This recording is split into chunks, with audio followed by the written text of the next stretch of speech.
Murderous bandits, killer robots, and electronic arts. We're not talking about proof that monsters exist. This is the Anthem demo.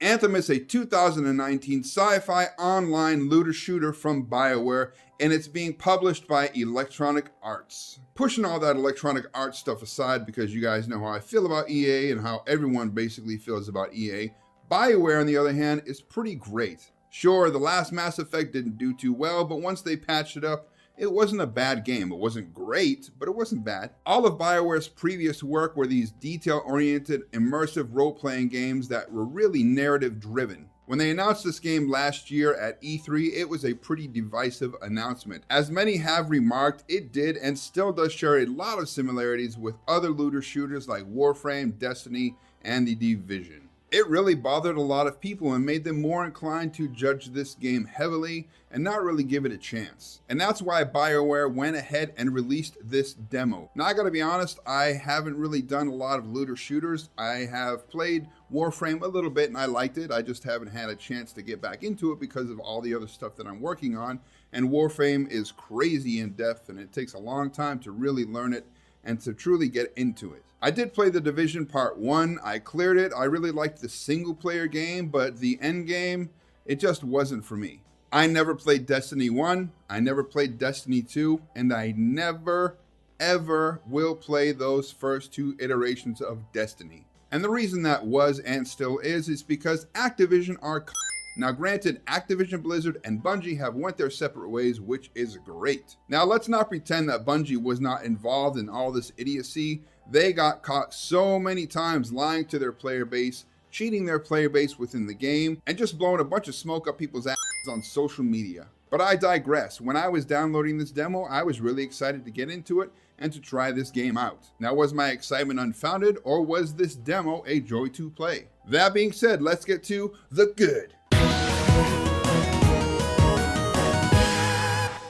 The four unique Javelin classes do play very differently. Even the Javelins in the same class who play in the same match with you can vary depending on what guns and gear and abilities they have equipped. And that's one of the great things about this game. The customization is stellar when it comes to, your gear, your guns, the way that your Javelin looks. It's all good and it lets you change everything about it. There were some pretty cool customizable parts that you can unlock for your Javelin during the demo. So I really decked out my Javelins and I jumped into the game world. And whenever I played with people, I almost never looked like anybody else that I was next to. And that's a really nice touch, especially when you're playing a third-person shooter. And in the final build, you'll be able to stack different abilities to make your Javelin even stronger.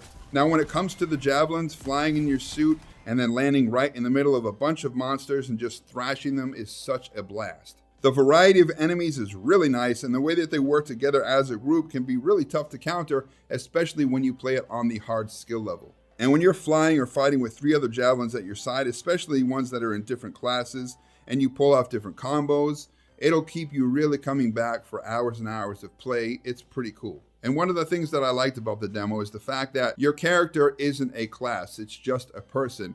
The actual Javelins that you use are your class. So you can be any of the four classes in the game at any time that you want. You just have to make sure that you change them out in between the different missions because you can't do it on the fly during missions. And of course, during the demo, you only got to try the two different classes. You got to try the Ranger, and then you got to pick another class. I picked the Colossus because I tend to be a tank and I tend to just jump up there in the middle and just destroy everything. Or a lot of times I play as a support player and the Colossus kind of lets you do that.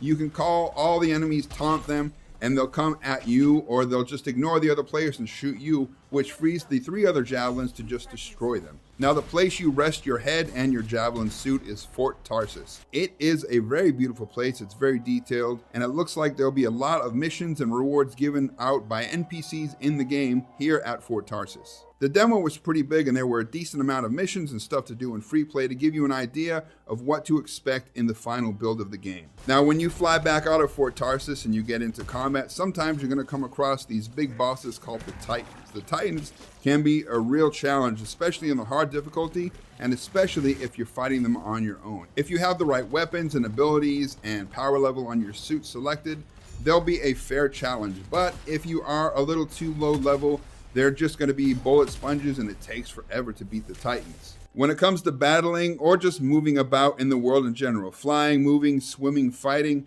and transitioning from one to the other of all these type of movements is silky smooth. The world outside of Fort Tarsis is vast and pretty and fun to explore. Now, one of the things that kept me coming back to play the Anthem demo during those 2 days that I was allowed to play it wasn't just the fact that I needed to record footage for this demo impression. It was because I was kind of addicted to it. It was really fun. I liked finishing these missions and seeing what kind of loot and guns and abilities and all that kind of stuff that I got. And if there's something that you don't like, then you can salvage it and get parts or things to put towards making new abilities or weapons or whatever. So the loot system is pretty great. Now, when I first started playing the demo, I was just using the sound from my TV. The sound design did sound cool, but once I put my headphones on, it was a whole nother ball game. The sounds that the Javelins and the creatures and the Titans were making, the ambient effects around the world were really great. The sound design, you could tell they took their time and they did something special with it.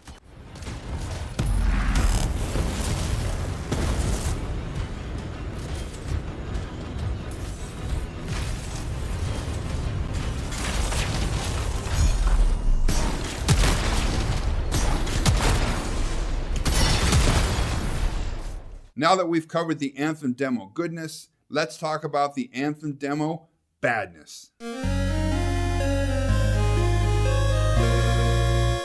So much of the game is still a mystery. EA and BioWare are really being tight-lipped about a lot of the final game content. A lot of questions that people are asking, they're not answering. And some of the questions that people are repeatedly asking are very important. The answer will basically tell you if there's going to be game-breaking bugs or if there's going to be issues that aren't going to let this be as big a debut as BioWare and EA want. And a lot of the people want to know what the microtransactions and all that kind of stuff are going to be because the game already costs $60 and that's just for the standard edition. So the fact that they're not talking about the in-game economy is pretty crappy, especially when that one screenshot leaked and it shows that there's $20 skins. Now that might be fine in a free-to-play game. You know, you want to support that company that let you play this great game for free like Fortnite or Apex Legends or whatever. But when you've paid at least $60 for a game already, you don't want to spend damn $20 on a cosmetic skin that really doesn't even look that cool. And speaking of the loot, like I said, I love the loot system, but the guns and the gunplay feel really weak. Maybe it's because the abilities are where the thrill of the combat are.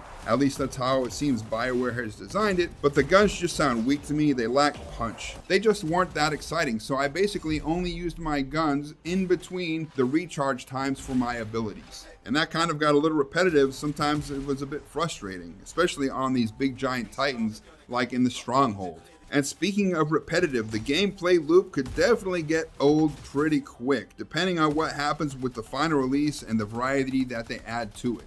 Now, given the fact that this is from BioWare, the story could really be great for the game. The one story thread that you got to try during the demo was 3 different missions, and I thought it was pretty interesting and pretty funny. Granted, you only get 2 conversation options instead of 4 or 5, so it's pretty limited what you say, but they do remember the things that you said from before, which is nice. So we'll see what happens with the story. Fingers crossed that it will be good. One of the things I didn't like about the loot system is the fact that, as you're playing, you pick up all these different things, weapons, items. You don't get to see what they are or switch them out during the missions or during free play. And that would have been a nice touch. Okay, maybe, you can't salvage them and do all this kind of stuff while you're there, but at least let me switch to like a more powerful weapon to finish out the mission and then I'll go back and then I'll mess with it in Fort Tarsis. And speaking of the game world outside of Fort Tarsis is vast. But it's really limited and feels a bit small in scope because of these invisible barriers which I kept running into. Now, some of those won't be there in the final release because they had them blocked out for the demo. The look and the feel of the areas that we got to play in the demo really just felt too similar.